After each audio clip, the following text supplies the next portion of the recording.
जय हिंद दोस्तों। आज के इस वीडियो में भारतीय संविधान के महत्वपूर्ण प्रश्न लेके आए हैं जो परीक्षा से बहुत ही इंपॉर्टेंस रहेगा। तो आइए देखते हैं बच्चों। पहला क्वेश्चन है कि भारतीय संविधान के किस भाग को उसकी आत्मा की संज्ञा प्रदान की गई है। तो बच्चों से सही जवाब हो जाएगा प्रस्तावना को उसकी आत्मा की संज्ञा प्रदान की गई है। संविधान निर्माताओं ने किस पर विशेष ध्यान दिया था। तो प्रस्तावना पर बच्चों विशेष ध्यान दिया था। भारत के संविधान की प्रस्तावना किन शब्दों से शुरू होती है। हम भारत के लोग से शुरू होती है। भारत किस प्रकार का राष्ट्र है। धर्मनिरपेक्ष राष्ट्र है। यानी भारतीय संविधान यहाँ में सभी धर्म समान है।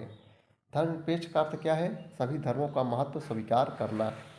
अगला क्वेश्चन है, भारत एक धर्मनिरपेक्ष राज्य है। इसका मतलब है कि भारतीय राज्य किसी निश्चित धर्म का समर्थन नहीं करता है। किसी निश्चित धर्म का समर्थन नहीं करता है। उसके निगाह में सभी धर्म समान है, चाहे हिंदू हो, चाहे मुस्लिम हो, चाहे सिख हो, चाहे ईसाई हो। गणतंत्र राष्ट्र होता है। तो बच्चों, राज्य जहाँ पर अध्यक्ष वंशानुगत रूप में ना हो उसे गणतंत्र कहते हैं। यानी राजा का जहाँ चुनाव होता है उसे क्या कहा जाता है, गणतंत्र राष्ट्र कहा जाता है।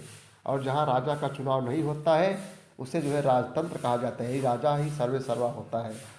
भारतीय संविधान की प्रस्तावना में भारत को किस रूप में घोषित किया गया है। तो एक प्रभुत्व संपन्न समाजवादी धर्मनिरपेक्ष प्रजातांत्रिक गणराज्य घोषित किया गया है।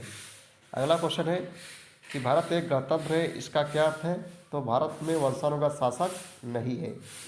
कौन सा शब्द भारत की संविधान की उद्देशिका में नहीं है। लोक कल्याण ये उद्देशिका में नहीं है। कल्याणकारी राज का क्या उद्देश्य है। तो कमजोर वर्गों के कल्याण का प्रबंधन करना, यही बच्चों कल्याणकारी राज का उद्देश्य है।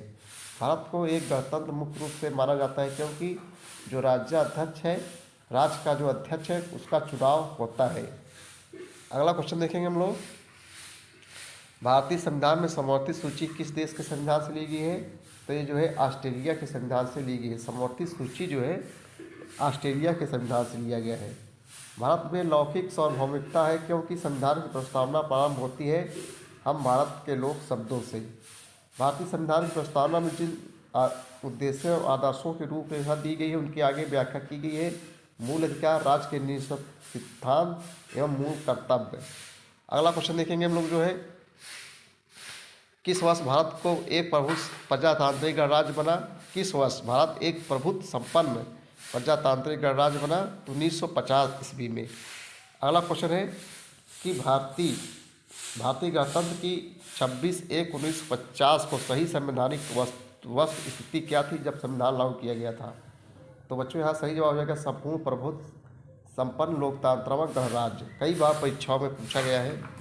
अगला क्वेश्चन है, भारतीय संविधान की प्रस्तावना में पंथ निरपेक्ष शब्द जोड़ा गया। कब जोड़ा गया। 42वां संविधान संशोधन 1976 द्वारा। देखो बच्चों, ये UPPCS में 2013 में पूछा गया था।